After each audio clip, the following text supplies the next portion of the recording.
21 Filipino seafarers are now appealing for help after their cargo ship was hit by an errant rocket off the waters of Ukraine. Foreign Affairs Secretary Teddy Locsin Jr. has arrived in Poland to lead the repatriation of Filipinos in Ukraine. With global tensions escalating, oil prices are set to go up for the 9th straight week. And in election-related news, 7 out of 9 vice presidential candidates showed off their chops at last night's CNN debate.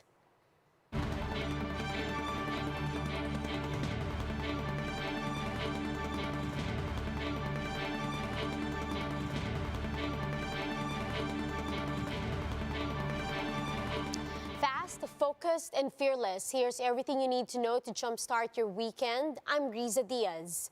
A cargo ship manned by Filipino seafarers was hit by an errant rocket while sailing off Ukrainian waters.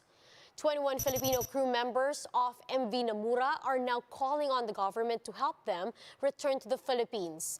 According to a relative of one of the seafarers, they are sailing towards Romania after the incident. It's not yet clear when they will reach their destination. More than 40 Filipinos who evacuated from Kiev to Lviv are now awaiting repatriation. Philippine Ambassador to Poland, Leia Basinang Ruiz, warmly welcomed Filipinos in Lviv. Now, the ambassador assured that the embassy is ready to assist Filipinos to leave Ukraine and enter Poland, where they can board flights to the Philippines. The official says the government is committed in assisting the remaining Filipinos in other parts of Ukraine to return home. Foreign Affairs Secretary Teddy Locsin has arrived in Poland on Saturday to lead the repatriation of Filipinos in Ukraine. The secretary arrived a little before 5 p.m. yesterday and immediately went to Poland-Ukraine border after being briefed of the situation. Earlier, Poland has vowed to support Ukraine, with Defense Minister Mariusz Blaszczak announcing that they sent a convoy of ammunition to Ukraine to help fight Russian troops. Thousands of Ukrainians have fled their country, going to Poland to seek shelter amid the ongoing conflict. Meanwhile, the United Kingdom lists all ways they are supporting Ukraine. UK Prime Minister Boris Johnson said UK has been sending troops both to the Polish border and inside Ukraine. They are also calling for more sanction against Russia and have prepared financial assistance to Ukraine. This after Ukraine President Volodymyr Zelensky said Ukraine is fighting off Russia alone as the country is denied membership in NATO. Ukrainian President Volodymyr Zelensky and his government's top official vowed to remain in Ukraine as Russia continues to invade the country. According to Zelensky, they will stay to protect their independence. This as Russia continues to pound Kyiv, prompting Ukrainians to hide in subway stations or to flee to neighboring countries. Всім добрий вечір.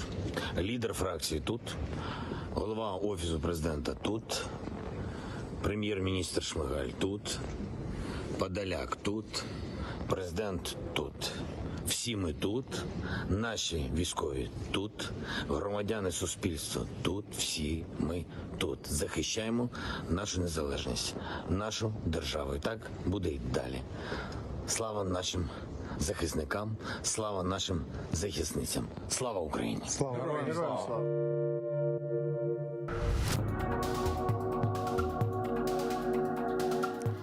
According to a foreign relations expert, Russia's invasion of Ukraine has caused anxiety in Beijing. Foreign Affairs magazine editor Daniel Kurtz-Felan tells us why in this report.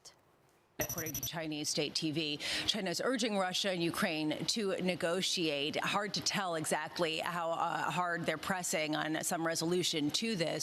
Do you have a sense of how closely aligned Russia and China really are versus just a marriage of convenience? So they've been converging in lots of ways that would have surprised observers 5 or 10 years ago, because there are so many reasons why you expect natural tensions to crop up between these two countries. We're marking 50 years this week since President Nixon's visit to China, the opening to China, which really marked the divergence of the Soviet Union and China after a period in which they had been much more aligned. So you do have a lot of those natural geographic and economic tensions there. But at the same time, there is, as you say, a real marriage of convenience, a shared interest in disrupting the U.S.-led order and undermining U.S. alliances and really kind of changing the way the international system works. So as long as the two see common objectives in that regard, you'll expect them to work together. But we also really see a lot of, I think, anxiety in Beijing about what this means. They don't want to create this norm of territorial sovereignty being violated. They talk about sovereignty all the time, and this cuts against it. They don't want to live in a world in which they're in a kind of economically isolated bloc with only allies like Russia and North Korea and Iran. So this I think, has been much more complicated than the narrative of a kind of easy win for the Chinese, which it would suggest. We'll be back with more stories after the break. Keep it here on One News.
You're still watching One News Now. I'm Riza Diaz.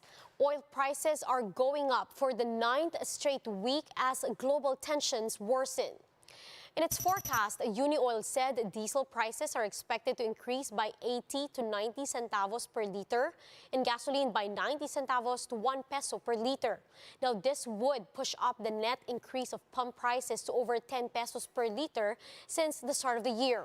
The DOE earlier warned of further oil price increases amid escalating concerns in the national market.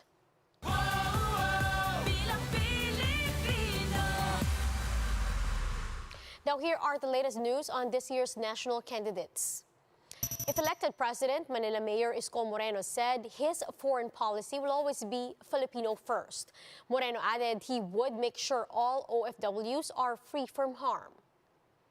Meanwhile, one of the country's biggest organizations has vowed to back the Robredo Pangilinan tandem. ACT teachers with some 180,000 members said that they will be voting for people who will not let liars and thieves run the governments. The Marcos Duterte tandem is currently courting senior citizens, saying they will be given more benefits if the tandem is elected. Meanwhile, Pacquiao vowed equal salary for workers if elected president. The senator also said he will push for a review of the labor code and the Wage Rationalization Act. And the Lacson-Soto tandem promised to give Filipinos better education should they be elected. The Partido Reforma standard-bearer said their Education Plus program will not only give Filipinos free tuition, but also stipend and access to internship programs in government agencies. Meanwhile, 7 out of 9 candidates vying for the vice presidential seat went under the microscope at the CNN's vice presidential debate last night. All eyes were set at Vice Presidential bets Walden Bello, Rizelito David, Manny Lopez, Willie Ong, Kiko Pangilinan, Carlos Serapio, and Tito Soto. They were first asked about what cabinet positions they would like to assume if elected. After that, the candidates were given time to answer about their stance on key issues, including COVID-19 pandemic, West Philippine Sea, and inclusion of the Philippines in the International Criminal Court. Davao City Mayor Sara Duterte and Representative Lito Atienza did not participate in the debate and had empty podiums on the stage instead. And those are the top stories of the hour. Join us later at 9 in the morning as we continue to monitor the day's biggest stories. You can also catch One News on Signal Play app. Register for a free account now at www.signalplay.com and stream One News live anytime, anywhere. I'm Riza Diaz. Mask on, wash hands, and stay safe, Philippines. We are One News.